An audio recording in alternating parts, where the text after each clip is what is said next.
Então, bom dia, pessoal.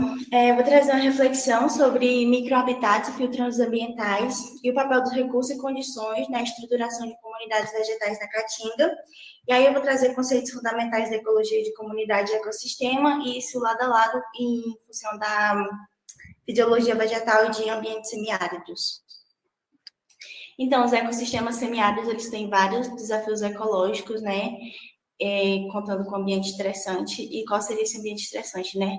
Alta incidência de luz, pouca água no solo, altas temperaturas, as plantas, em sua maioria, são caducifólias, então elas perdem as folhas durante 8 meses, então elas não conseguem fazer sombra no solo, então o solo fica altamente exposto.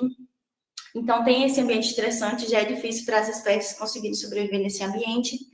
E atrelado a isso, ainda tem as pressões antrópicas, né?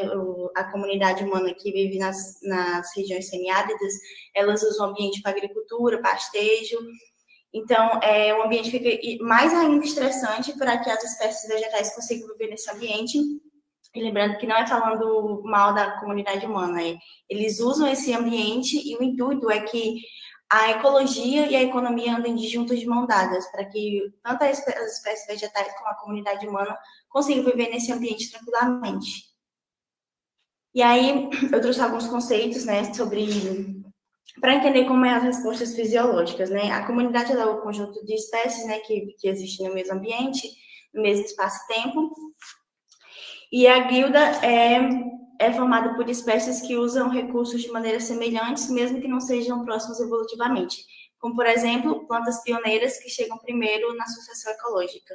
Aí eu trouxe uma imagem, como é o início da sucessão ecológica, tem uma perturbação, e aí as espécies menos exigentes vão chegando no local, vão transformando o ambiente, fazendo sombra, fazendo microhabitats, e aí as próximas espécies conseguem chegar.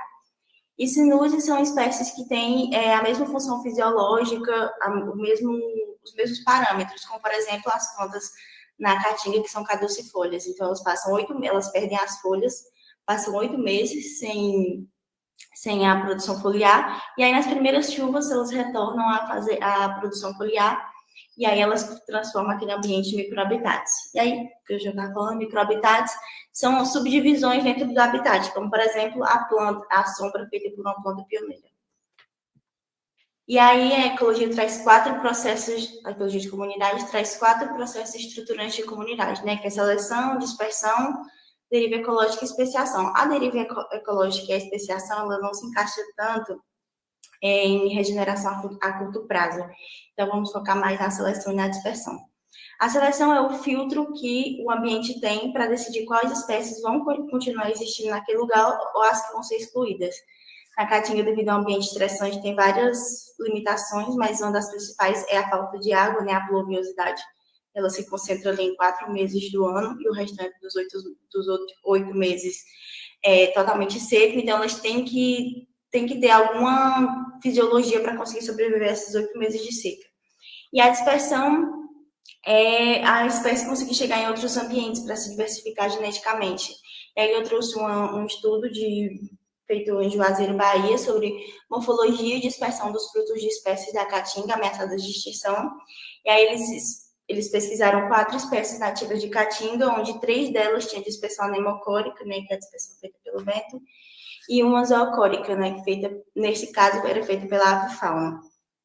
E aí eles viram que as espécies anemocóricas, o vento não conseguia dispersar tantas espécies, e aí as sementes caíam próximas das matrizes, aí tinha competição, se acontecesse uma herbivoria, elas não conseguiam se multiplicar geneticamente, então elas caem próximo da matrizes, e perto de espécies que têm a mesma necessidade fisiológica, dificultava o crescimento delas. E aí a zoocórica foi listada como espécie-chave porque ela fazia uma ótima relação entre flora e fauna. As espécies de aves vinham, se alimentavam e defecavam a semente distante, então ela conseguia se dispersar bem. E aí o exemplo aplicado, né, a história que eu sempre falo, o ambiente é aberto, empobrecido, as plantas adaptadas chegam, formam microhabitats a partir de uma sombra, e aí reduz a temperatura, aumenta a umidade, e isso é uma base para recrutamento de outras espécies, né, que são espécies mais exigentes, que chegam na sucessão secundária, no clímax, e aí eu trouxe uma imagem da jurema preta, né, que é uma das espécies que eu estudo no meu projeto, e aqui em cima é ela nos 8 meses de seca, e aqui é ela nas primeiras chuvas no sertão. E aí, qual que é o papel dessas espécies pioneiras, né, que é a jurema preta que eu acabei de mostrar? Elas são tolerantes à seca e à insolação, criam condições propícias à sucessão ecológica e representam a guia do funcionamento, que é quando as espécies têm a mesma função de regenerar o ambiente, né? Tem tipo de sucessão ecológica. E aí a resiliência e o funcionamento ecológico a vegetação nativa promove essa estabilidade térmica, amplia a diversidade funcional e estrutural e contribui para a restauração de propriedades emergentes no ecossistema. A conclusão é que pressões ambientais, sim, moldam a estrutura da comunidade e espécies adaptadas criam condições para a complexificação ecológica e o estudo de respostas fisiológicas tem valor para entender padrões de comunidade e prever trajetórias de sucessão. E também, para além de reflorestar, é também restaurar o equilíbrio ecológico, né? Escolher espécies que vão ter uma ótima relação com a fauna, com as outras espécies ali próximas. Então, é isso. Para além de florestar, restaurar o equilíbrio ecológico.